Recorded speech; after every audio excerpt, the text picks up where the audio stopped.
Someone collapses in front of you. No pulse check, no medical degree, just you and maybe 90 seconds before it matters forever. Here's the part almost nobody believes. The thing that can save their life takes exactly 2 steps, and you already know both of them. Sudden cardiac arrest can drop someone in a grocery store aisle, at a family barbecue, in the middle of a jog. It doesn't wait for an ambulance to be nearby, and most of the time, the person standing closest is you. You don't need a certification card in your wallet. You don't need to breathe into anyone's mouth. The American Heart Association's own guidance for bystanders like you is 2 steps. Call 911, then push hard and fast in the center of the chest. In the next few minutes, you'll learn exactly how to do that push. The one signal that tells you someone truly needs it. The line where hands only stops being the right call, and the myth that stops more people from acting than anything else. Sudden cardiac arrest is not the same thing as a heart attack. A heart attack is a plumbing problem, a blocked artery starving part of the heart of blood. It's serious, but the heart is usually still beating. Cardiac arrest is an electrical problem. The heart's rhythm suddenly goes chaotic, quivering instead of pumping, and within seconds it stops moving blood anywhere at all, including to the brain. The moment blood stops reaching the brain, a person collapses and loses consciousness, often within about 15 seconds. Without help, brain cells start dying within roughly a minute of losing oxygen.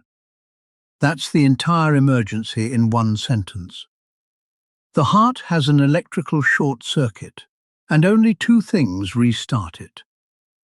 Chest compressions that manually push blood around the body, and in some cases, an electric shock from a defibrillator. Nearly 70% of these collapses happen at home, not in a hospital hallway, which means the person doing compressions in the first minutes is almost never a paramedic. Statistically, it's a spouse, a co-worker, a stranger nearby. It could be you.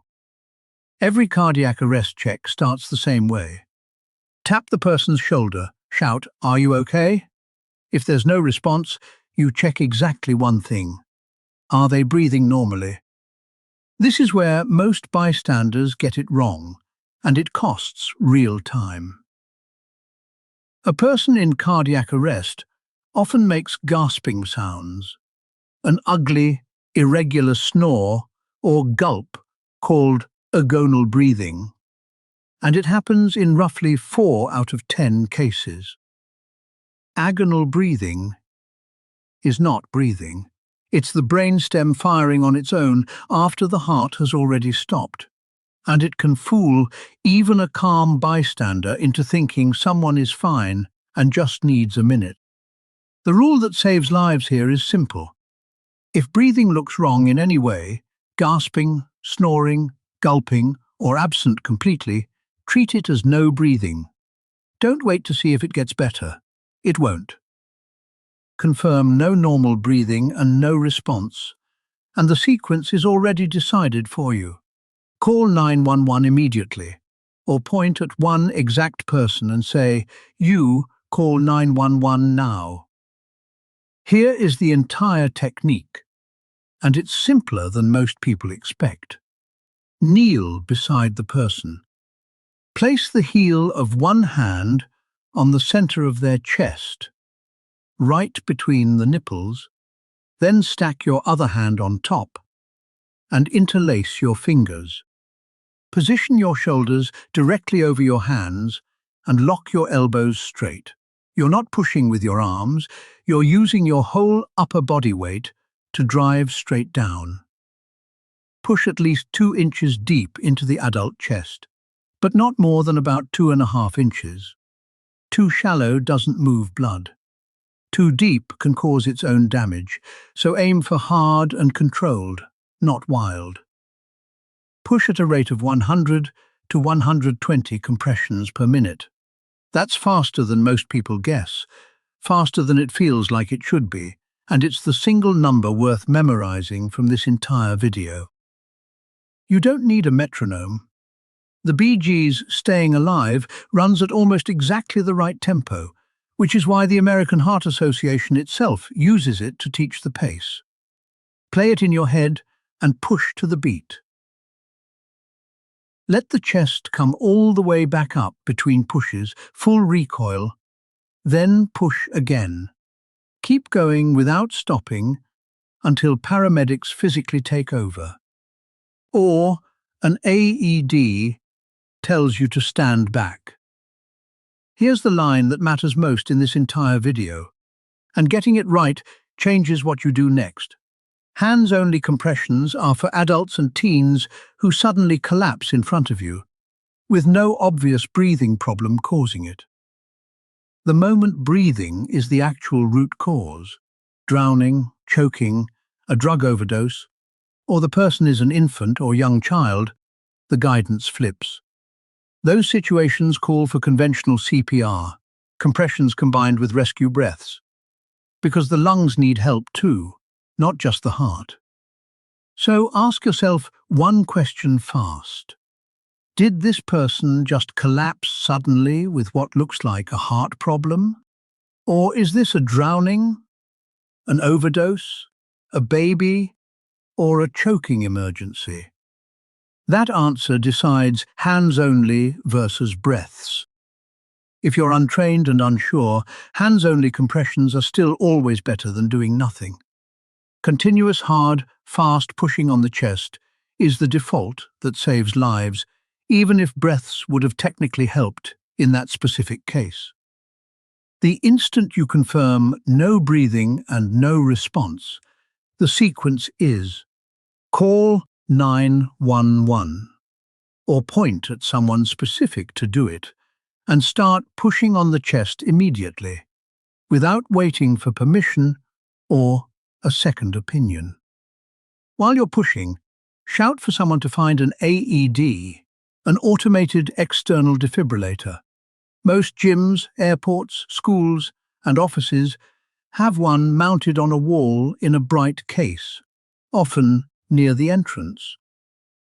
An AED talks you through everything out loud the second you open it. It reads the heart's rhythm through 2 sticky pads, and it will only deliver a shock if the rhythm is 1. A shock can actually fix. It is physically incapable of shocking someone who doesn't need it, so you cannot make things worse by turning it on and following the voice prompts. The machine does the thinking. You just follow along. Well, Krunov from Hor Finantryd, which the Thoven Press, who sational yitnerized shade herself, keep pushing on the chest, right up until the AED tells everyone to clear for a shock, and resume compressions again immediately afterward.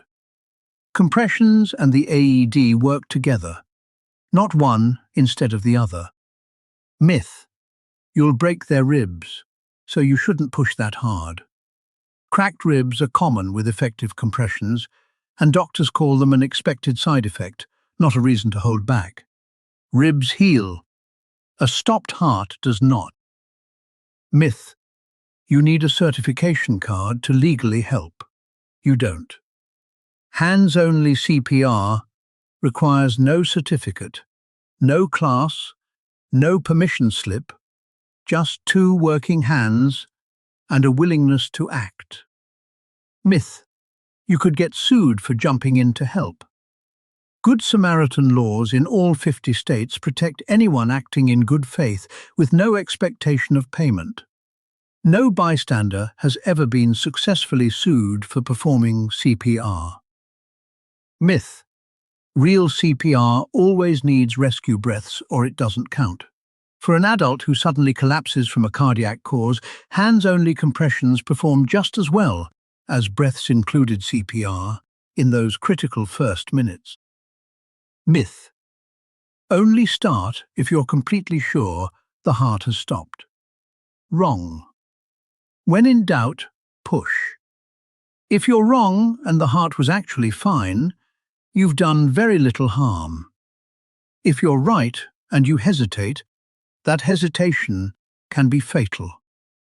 Sudden cardiac arrest can strike anyone at any age, but the risk climbs with existing heart disease, a family history of cardiac events, and simply getting older. There's one surprising exception worth knowing: commotio cordis, a sudden cardiac arrest triggered by a sharply timed blow to the chest. A baseball, a hockey check, a shoulder in exactly the wrong spot, in a young athlete with a perfectly healthy heart. It's rare, but it's the third leading cause of sudden cardiac death in young athletes, hits boys the overwhelming majority of the time, usually between 11 and 20 years old, and immediate compressions plus an AED dramatically improve survival. Whether it's a grandparent with a known heart condition or a teenager on a baseball field who's never had a health problem in his life, the first response is identical. Check responsiveness and breathing. Call 911 and start pushing. Let's lock in the sequence. Someone collapses and isn't breathing normally. Gasping counts as not breathing. Call 911 or assign it to someone specific standing right next to you. Kneel down, hands centered on the chest, shoulders stacked over straight arms, and push hard and fast, at least 2 inches deep, 100 to 120 times a minute. Full recoil between pushes. Send someone for an AED the moment you start. Follow its voice prompts exactly. And keep pushing until paramedics arrive or the machine tells you to stop for a shock. You now know a two-step response more people should carry with them than almost any other single fact in first aid. Learn our full, hands-only checklist at firsthour.com, subscribe for the next emergency skill, and teach this to one person you love this week.